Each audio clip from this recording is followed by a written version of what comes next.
Buenos días, la santificación, sección B. Estamos en la parte 29 de los vídeos y bueno, lo último que dijimos fue que no se limita el tema de la santificación, de los santos, de la santidad, no se limitaba a lo ritual o a lo ceremonial, que es externo y simbólico, sino a lo auténtico y a la naturaleza esencial como una realidad. Fijaros, lo externo, lo terrenal, lo material, lo físico, es profanable. De hecho, el día de reposo, el sábado, para los judíos, era una fecha y era profanable, se profanaba, es decir, habría que guardar el día de reposo como un día santo para el Señor y sin embargo pues no se hacía, había gente que quebrantaba, como dice la palabra, el día de reposo, así que era profanado. El templo, un lugar, pues también podía ser profanado y de hecho fue profanado.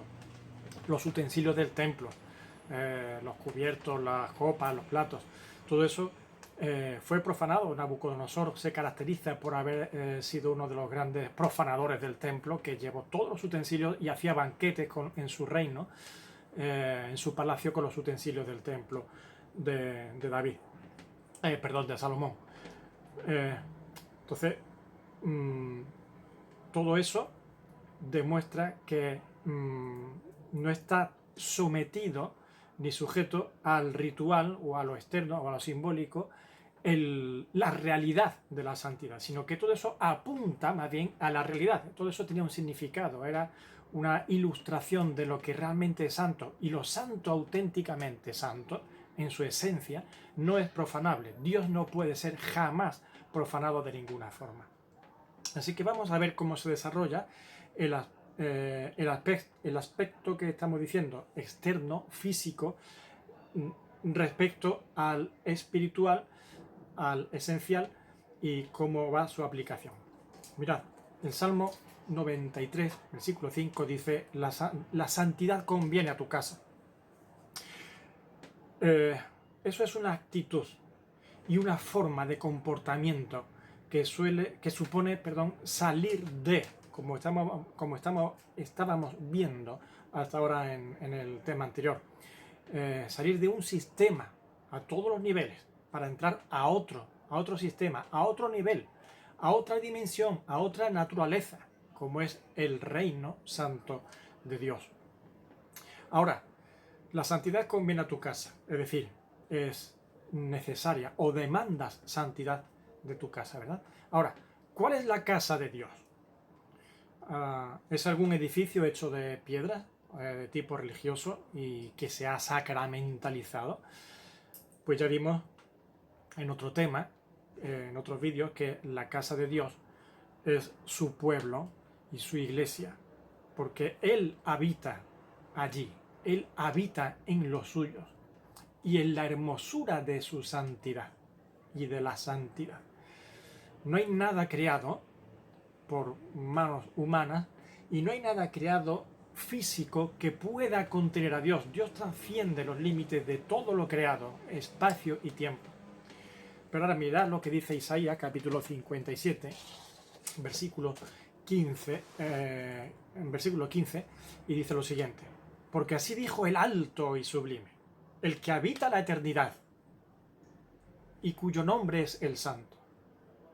Yo habito en la altura y la santidad, y con el quebrantado y humilde de espíritu, para hacer vivir el espíritu de los humildes y para vivificar el corazón de los quebrantados.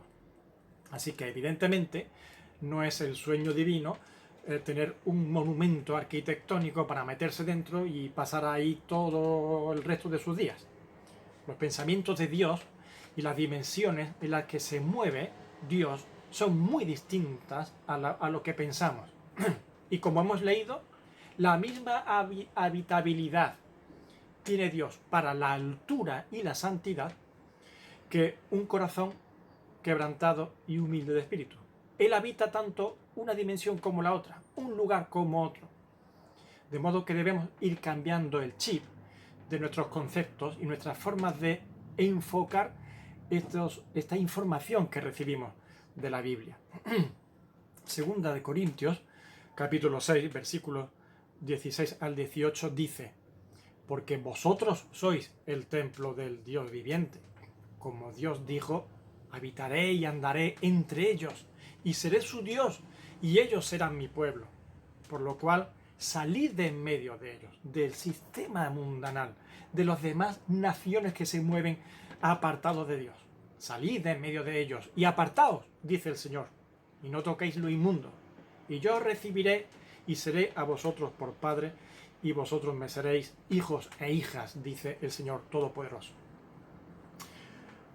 Segunda de Timoteo, capítulo 2, versículo 19, dice: pero el fundamento de Dios está firme, teniendo este sello: conoce el Señor a los que son suyos, y apártese de iniquidad todo aquel que invoca el nombre de Cristo.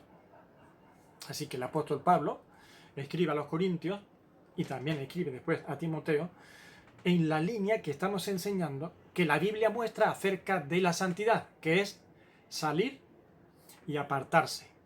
¿El motivo de ello? Pues que Dios habitará en nosotros, y Dios es santo. Ahora, la incorrecta interpretación, el incorrecto entendimiento y la incorrecta enseñanza de salir, separarse o apartarse, pues llevó como conclusión a muchos a una vida en ermitas o de reclusiones en conventos, donde se pretendía una separación física del mundo y del mal.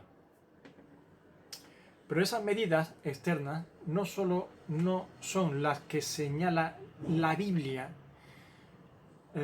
como fin, ni son las adecuadas, sino que son infructuosas. No consiguen el propósito bíblico de santificación.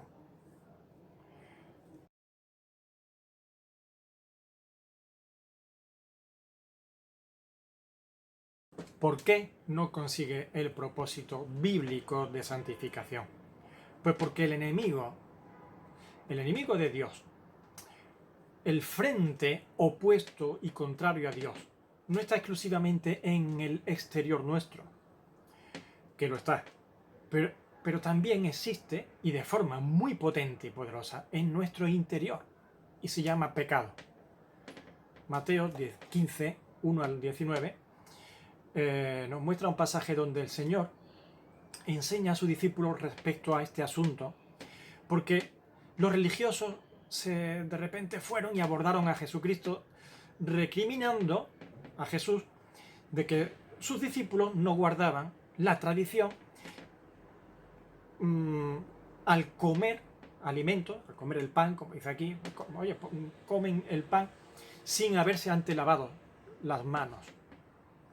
Ahora Jesús les contesta a esa recriminación que le hacen, primero diciéndoles que eran unos hipócritas. Estáis recriminándome algo cuando vosotros hacéis lo mismo y en peor grado que lo que demandáis de mis discípulos. Por avaricia, siempre por dinero, de por medio siempre el dinero. Y entonces manipuláis los mandamientos y las enseñanzas. No voy a decir el tema para no alargar mucho, pero podéis leerlo. Mateo capítulo 15, versículos 1 al 19.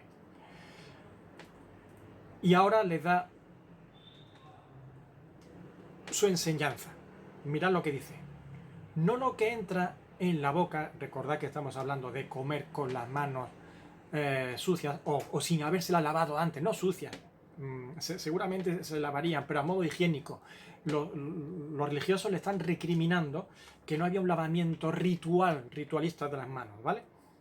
Ahí es donde está el asunto. Entonces el Señor les dice, no lo que entra en la boca contamina al hombre, mas lo que sale de la boca, esto contamina al hombre. ¿No entendéis que todo lo que entre en la boca va al vientre y es echado del vientre a donde va? Es echado a la letrina. Pero lo que sale de la boca, del corazón sale.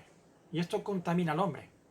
Porque del corazón salen los malos pensamientos, los homicidios, los adulterios, las fornicaciones, los hurtos, los falsos testimonios, las blasfemias. Sí, todas esas cosas salen. Primero se gestionan, se va germinando en el corazón y el corazón dice, quiero esto, quiero aquello, voy a hacer. Ahí es la fábrica de intencionalidad, el corazón. Y después vienen los hechos, con la boca, con las manos, con los pies, a donde sea. Estas cosas son las que contaminan al hombre, dice el Señor, pero el comer con las manos y lavar no contamina al hombre. De modo que da igual que estés en el centro de una gran metrópolis, como era el caso de los corintios. Corinto era una gran ciudad, una gran metrópoli de aquellos tiempos, donde había un gran comercio y bueno, pues había una gran mundanalidad. Pero da igual que estés allí metido en el centro, o en lo alto del pico más elevado del planeta, el Everest, allí metido en una choza. El corazón funciona afectado por su propia contaminación. Y ahí es donde está el kit de la cuestión. Puedes separarte, efectivamente, hay mucho mal que nos rodea, mucha contaminación externa que nos rodea. Pero irte a lo alto de esa ermita allí en la montaña no te separa de lo que hay dentro de tu corazón. ¿Cómo funciona entonces todo esto de la santidad y de la santificación? ¿Y cómo se puede estar ante Dios en las condiciones óptimas que Él mismo, que Dios mismo, demanda de santidad? Pues la respuesta es clara.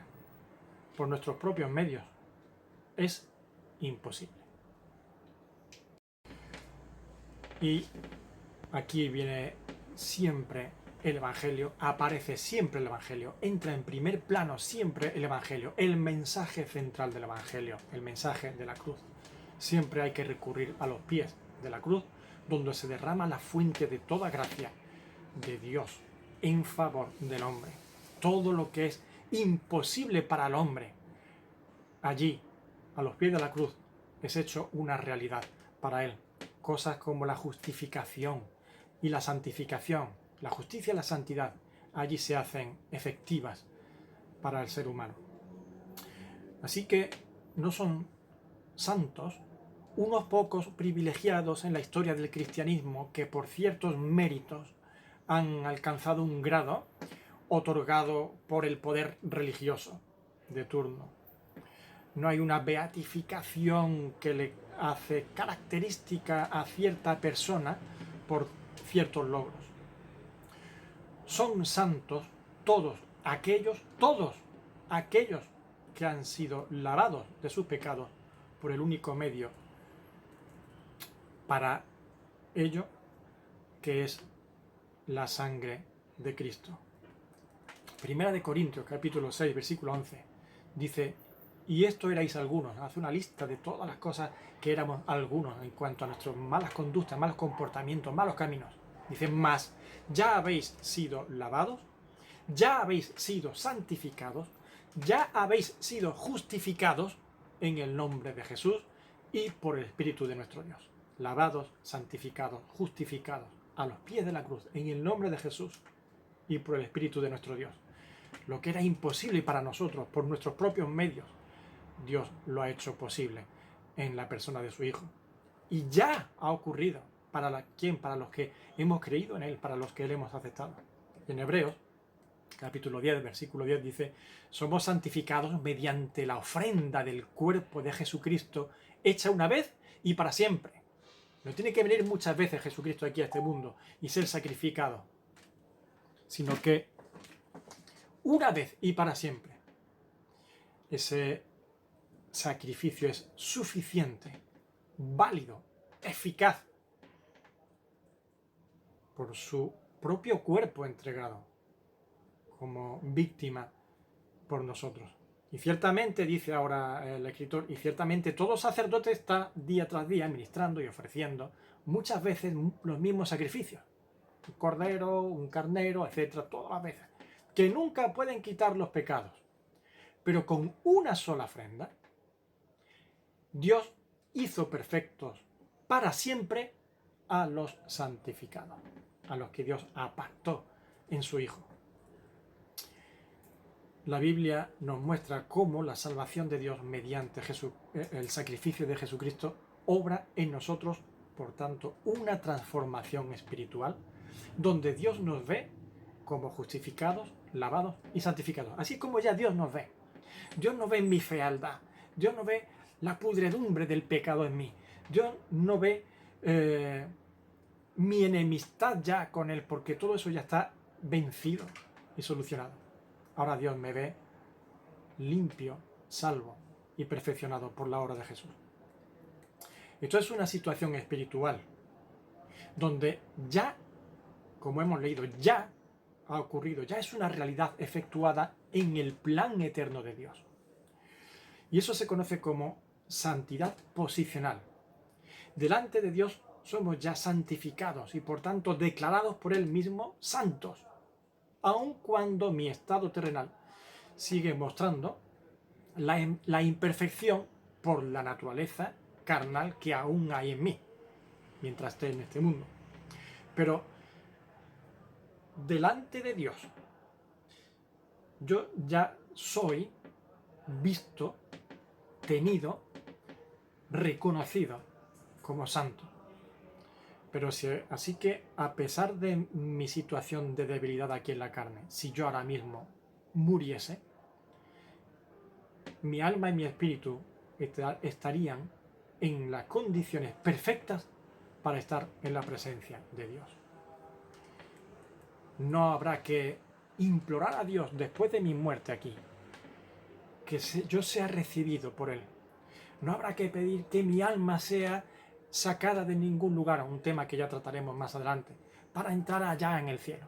Directamente ya cuento con las condiciones necesarias y suficientes para estar en la presencia de Dios si ahora mismo yo muriese. Esto no debe dar lugar a otro error en la interpretación de la intención bíblica o del mensaje bíblico. No se nos está enseñando que Cristo lo ha hecho todo para que vivamos como nos dé la gana ahora.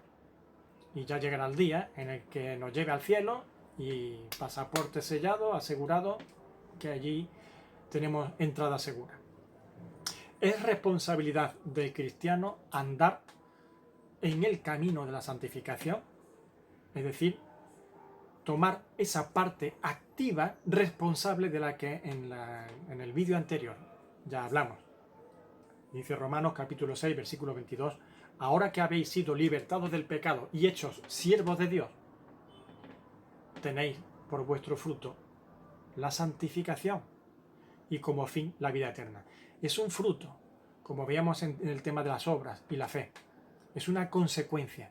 No hay salvación sin un resultado de santificación, de una parte práctica real de vida.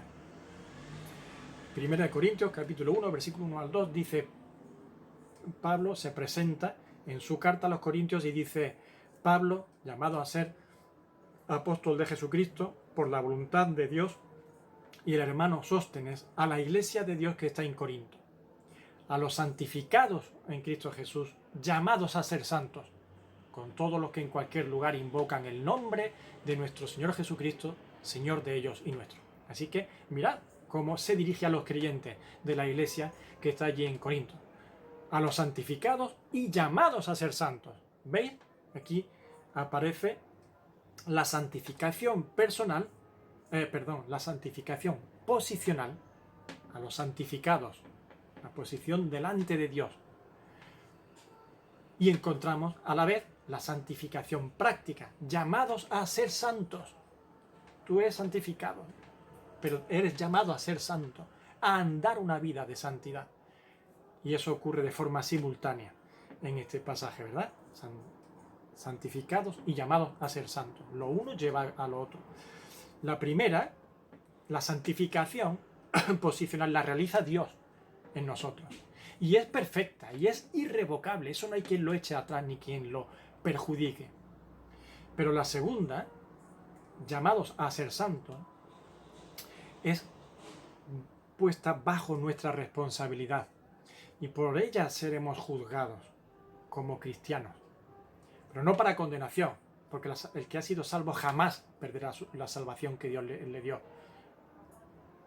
Pero sí seremos juzgados para galardón, para premio o recompensa de lo que se haya hecho en el camino de santificación. Por tanto, veremos en muchas ocasiones que en la Biblia habla de todos los creyentes como santos.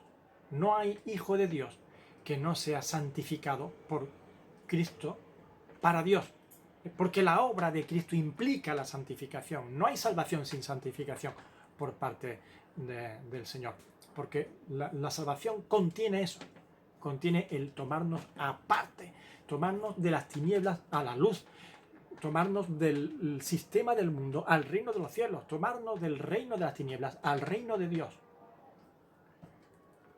San Pablo, San Pedro, San Juan, San Patricio, San Nicolás, Santa Ana, Santo, Santa.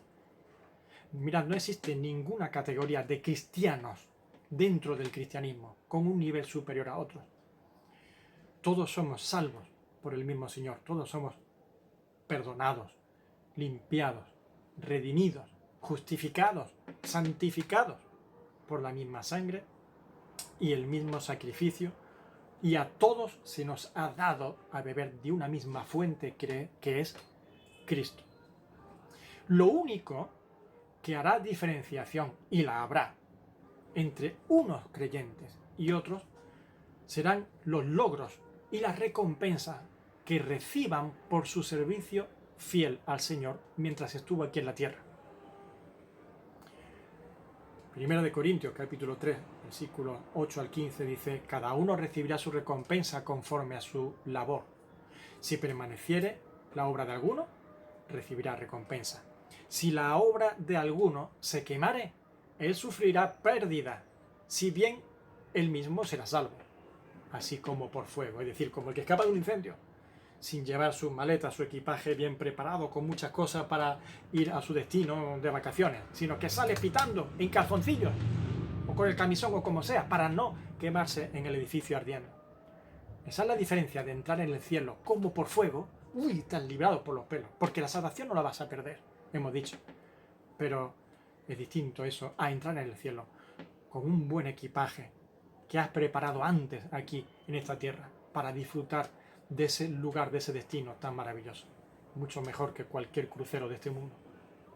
2 de Corintios capítulo 5, versículo 10 dice: porque es necesario que todos nosotros comparezcamos ante el tribunal de Cristo, porque cada uno reciba, para que cada uno, reciba según lo que haya hecho mientras estaba en el cuerpo, sea bueno o sea malo. Aquí no estamos de paso sin más, y no venimos de la nada para ir a la nada. Hay mucha trascendencia en nuestra existencia y en nuestro paso por esta tierra. Que el Señor nos bendiga. Un fuerte abrazo. Hasta la próxima.